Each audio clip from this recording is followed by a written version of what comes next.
lihat si Arinya kan lagi capek kan, dia udah nggak dikasih makan, nggak dikasih minum, disuruh bersihin kamar mandi, ya capek kan dianya, jadi dia kayak males-malesan gitu. Nah akhirnya dihukumlah itu si Ari, diambilnya tuh tongkat sapu, dipukul-pukulnya ke Ari sampai tongkatnya itu mau patah. Тили-тили бом, закрой глаза скорее. Кто-то ходит за окном и стучится в двери. Hai Indah, Assalamualaikum warahmatullahi wabarakatuh. Ketemu lagi sama Gita Putri. Gimana kabar kalian semua hari ini? Semoga bahagia dan sehat selalu ya. Oke, pada kesempatan kali ini kita mau menceritakan cerita kriminal sekaligus cerita yang memilukan, di mana seorang anak menjadi korban kebrutalan dari kedua orang tuanya, yaitu ayah kandung dan ibu tirinya. Sebelum masuk ke kronologinya, kita mau menceritakan sedikit tentang latar belakang dari keluarga Ari Hanggara. Ari Hanggara merupakan anak kedua dari 3 bersaudara. Abangnya bernama Anggi, Ari, dan adiknya bernama Andi. Ari lahir di Bogor pada 21 Desember 1977 dari pasangan Mas Dino dan Dahlia. Ayahnya Ari merupakan seorang tokoh partai dan ibunya adalah pekerja di suatu perusahaan. Awalnya keluarga mereka nih harmonis aja gitu, baik-baik aja. Sampai akhirnya ayahnya Ari membuka perusahaan baru. Dan disitulah dia kenal dengan seorang sales yang bernama Santi. Nah, si Santi ini kan kerja di perusahaannya si Tino. Jadi mereka emang sering ketemu kan.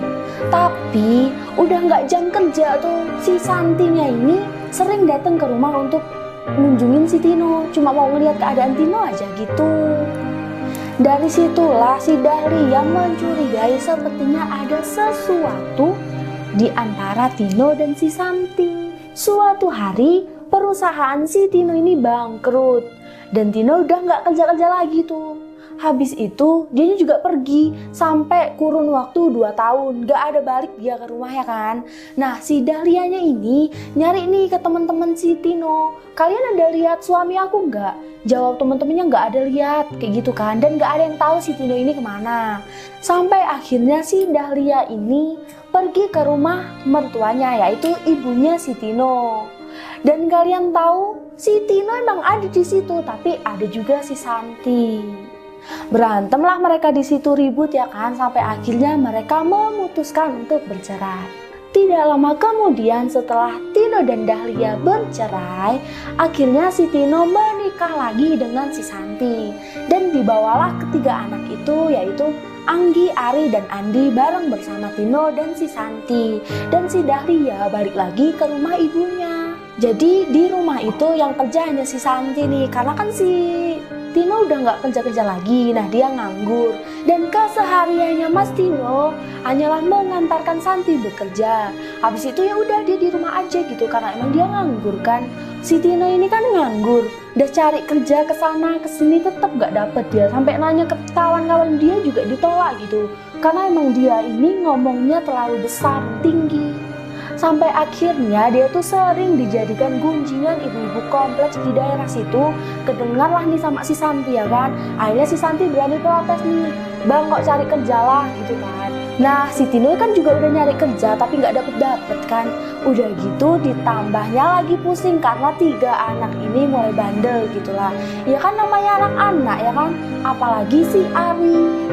Dari situlah si Tino menerapkan peraturan-peraturan. Jadi semuanya sudah ada aturannya. Jadi Ari ini sering dipukulin sama ayahnya. Yang namanya anak-anak kadang sering melanggar peraturan dari ayahnya gitu. Nah waktu Ari ini dipukul masih sering ngaduk juga nih dia, "Ampun Pi," kayak gitu kan.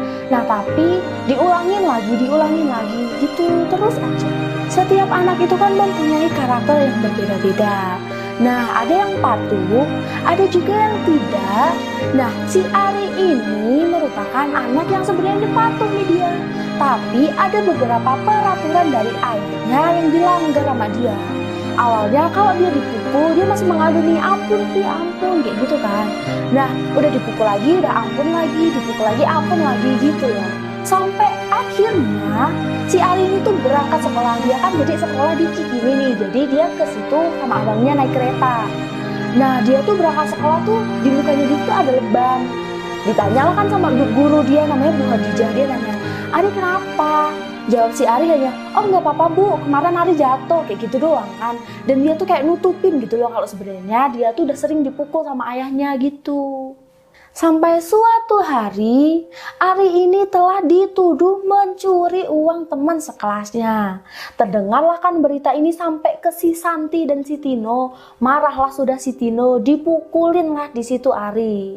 Besoknya Ari berangkat sekolah ada lebam lagi kan dia. Nah ditanya lagi nih sama gurunya, Ari kenapa? Nggak mungkin kalau Ari tuh nggak kenapa-napa, pasti udah dipukulin sama ayahnya gitu kan. Disitulah Ari baru ngaku kalau si Ari memang dipukulin sama ayahnya gitu.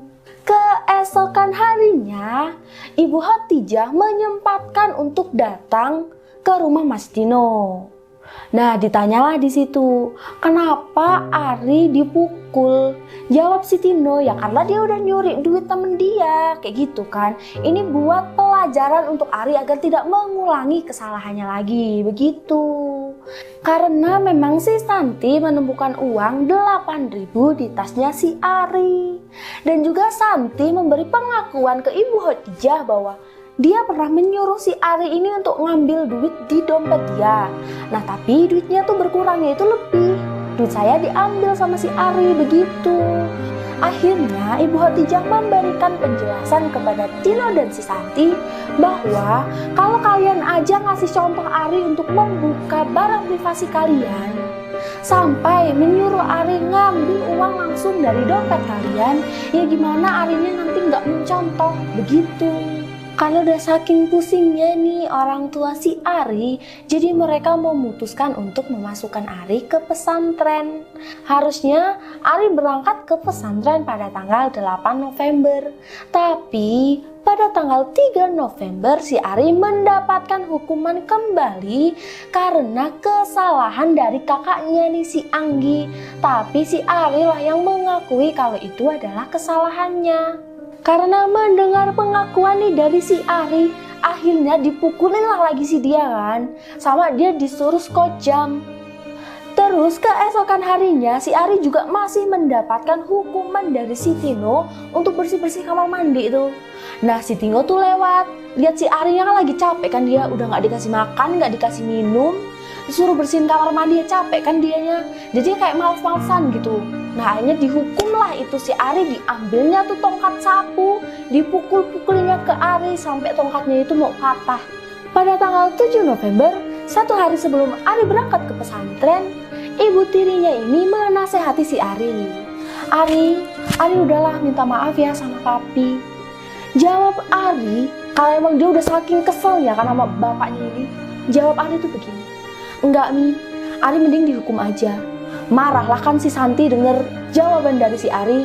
Kedengarlah itu sama si Tino. Si Tino yang denger langsung keluar dari kamar kan. Dia bukannya bikin si Santi ini tenang, malah dia ikut marah sampai digamparnya itu si Ari sampai mental ke tembok. Dan lah habis itu si Ari masih mendapatkan hukuman di mana dia disuruh berdiri di luar selama 7 jam. Udah nggak dikasih makan, nggak dikasih minum, cuma abang sama adiknya ini loh yang ngasih dia tuh biskuit diem-diem ya kan. Nah dilihatlah itu si Tino kalau si Arinya tuh lagi duduk, padahal kan dia lagi dihukum, disuruh berdiri ya kan. Habis itu si Tino bilang sama si Ari, papi tuh kayak gini karena papi tuh sayang sama Ari.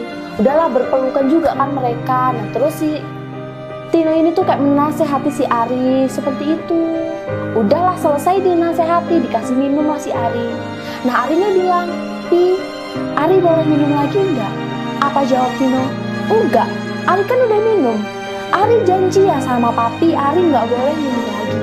Anak kecil udah dihukum nggak dikasih minum juga ya kan. Padahal si Ari tuh udah dehidrasi gitu loh. Lalu pada tanggal 8 dini hari yang seharusnya pagi itu Ari berangkat ke pesantren. Nah pada dini hari tuh si Ari inget kan tadi dia udah bilang, Pi Ari boleh minum lagi enggak? Karena emang dia tuh udah haus. Akhirnya si Ari ini ngendap-ngendap ke dapur. Sebelum ke dapur dia udah ngedatengin kakaknya ini loh. Kayak dia udah pamitan gitu lah dan Nah habis itu baru tuh si Ari kan udah cerita. Habis itu baru si Ari nih ke dapur untuk ngambil minum. Dibukanya tuh kulkas, ambil gelas kan dia, dituang tuh air. Nah suara tuangan air inilah kedengeran sampai ke bapaknya.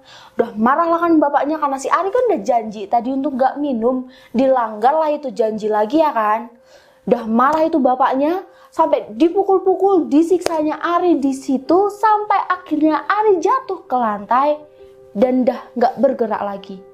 Dibangunkannya itu istrinya si Santi, dibawalah badan Ari ke rumah sakit Mangunkusumo. Yang sebenarnya saat itu dia udah tahu kalau si Ari ini udah gak ada. Setelah diperiksa, dokter sudah tidak bisa berbuat apa-apa lagi. Ari Hanggara dinyatakan tewas pada 8 November.